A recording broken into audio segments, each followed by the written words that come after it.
Doctor Mohammad Yunus যদি America যায়, গেলেই নাকি আবার শেখ হাসিনা নাকি দেশে ঢুকে আসবে, তারপরে আওয়ামী লীগ আবার ক্ষমতা নিয়ে নিবে। এটা নিয়ে খুব আতঙ্কের ভেতরে আছে।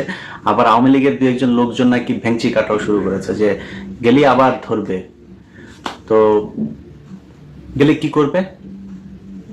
শেখ হাসিনা আবার আসবে, এসে তারপরে ধরেন গণভবনে আবার ঢুকবে, মেরামত করবে, মাছ ছাড়বে, হাঁস পালবে, শাকসবজি আবার ফের লাগাবে, আবার ফের আগের মতো প্রধানমন্ত্রী হবে তিনি। প্রজেক্ট এক এক উন্নয়নের নামে প্রজেক্ট করবে, সেখান থেকে বিলিয়ন বিলিয়ন ডলার আবার নিজের আত্মীয় স্বজন দলের লোকজনকে নিয়ে বিদেশে পাচার করবে। মানুষজন কোনো কিছু বলতে গেলেই তাদেরকে ধরে ধরে গুলি করবে, মারবে, লাশের উপরেও অত্যাচার করবে। এটা হচ্ছে তাদের আবার ফের স্বপ্ন। তো লজ্জা শরম তো কিছু থাকা উচিত, তাই না? এই যে মানুষ, ধরেন আওয়ামী লীগের লোকজনকে আপনি এখন দেখেন, এত বড় ঘটনা এখন হয়তো আমাদের কাছে খুব বড় কিছু মনে হচ্ছে না। আমরা তো বিশাল এক ইতিহাসের অংশ। এই যে আপনি গণভবনে দেখেছেন না, যে যারা গণভবনে ঢুকে এই যে হাসিনার ছায়া ব্লাউজ ব্লাউজ নিয়ে টানাটানি করলো, এটা কিন্তু বিশাল ইতিহাস। আমি জানি না যে মানে পৃথিবী এই ভার্চুয়ালি কতদিন চলবে, যতদিন এই প্রযুক্তি থাকবে, ফেসবুক, ইউটিউব, এগুলো যতদিন থাকবে ততদিন এটা হিস্ট্রি। পৃথিবীর বাংলাদেশে যতদিন এই পৃথিবী বেঁচে থাকবে, বাংলাদেশের মানুষ এগুলো মনে করবে এবং বলবে চুরি বাবা এত স্বৈরাচার একটা মানে অত্যাচারী একজন শাসক ছিল, যার ভাত রান্না করার পরে সেটা খাওয়ার সময়টাও দেয় না, জনগণ ঝাড়ু দিয়ে তারাই বের করে দিয়েছে। একটু একটু করে তারপরে তারা মানে বের হওয়ার চেষ্টা করছে। তো সেই বের হতে গিয়ে একজনের একটা ভিডিও দেখলাম, সে বলছে মানে পিছনে তার ভিডিওর ইয়েতে ব্যাকগ্রাউন্ডে আপনার স্যাড মিউজিক লাগিয়েছে, মিউজিক লাগিয়ে তারপরে বলছে প্রধানমন্ত্রীর বের হয়ে যাওয়ার সেই সময়টুকু সেটা কেমন ছিল।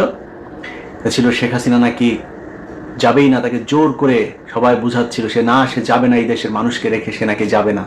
এরপরে শেখ রেহানা তাকে বুঝাইলো, বলল যে আমার বাবার মতোই অবস্থা করতে চাচ্ছিস তুমিও কি বাবার মতো মরতে চাও, জীবন দিতে চাও, চলো জীবনটা বাঁচাও। তাকে নাকি বুঝাই যায়। তারপরে হেলিকপ্টার, শেখ হাসিনারে তো দেখে মনে হইলো যে মানে লুঙ্গি উদাম করে তারপরে দৌড় দিলে যে অবস্থা, তো ওইভাবে দৌড়ায় হেলিকপ্টারে উঠতেছে। আমরা তো সেই ভিডিওগুলো তো এখন দেখছি। এটা এখন তারা নানান ধরনের ন্যারেটিভ মানুষের সামনে তুলে ধরার চেষ্টা করছে। এখন এই যে বাংলাদেশের মানুষ এইভাবে তাদেরকে জুতা পেটা করে তারপর বের করলো, মিনিমাম আওয়ামী লীগের লোকজনের ভেতরে আপনি দেখছেন যে কোনো অনুশোচনা আছে, কোনো অনুতপ্ত হচ্ছে যে ওকে আমরা একটা ভুল করেছিলাম, সেই ভুলটা সংশোধন করতে চাই। ওদের এখনো কথাবার্তা, ওরা আবার দেশে আসবে, আবার সেইভাবে খাবে। 5 তারিখে যেদিন শেখ হাসিনা দেশ থেকে বের হয়, সেদিন কি ডক্টর মোহাম্মদ ইউনূস বাংলাদেশে ছিল? ডক্টর মোহাম্মদ ইউনূস তো সেদিন বাংলাদেশে ছিল না, সে তো দেশের বাইরেই ছিল। তো শেখ হাসিনা পলাইলো কেন? এখন ডক্টর মোহাম্মদ ইউনূস বের হবে আর আপনি চট করে ঢুকে যাবেন, আপনার লোকজন এই স্বপ্ন দেখে। এগুলো শেখ হাসিনার শয়তানি। 2 দিন পর পর নিজে ফোন রেকর্ড করে সেটা ছাড়ে তারপরে বুঝায়।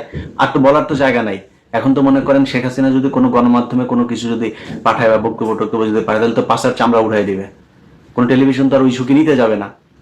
তো শেখ হাসিনাকে বলবো, আমার বাংলা এডিশন নামে যে নতুন পোর্টাল চালু হয়েছে, আমার ফেসবুক, ইউটিউব আছে, বাংলা এডিশনে যাবেন, আমার কাছে পাঠান, আমি চালাবো। আমার কিন্তু ওই ভয় নাই, কারণ আমি তো এতদিন আপনার দালালি করিনি।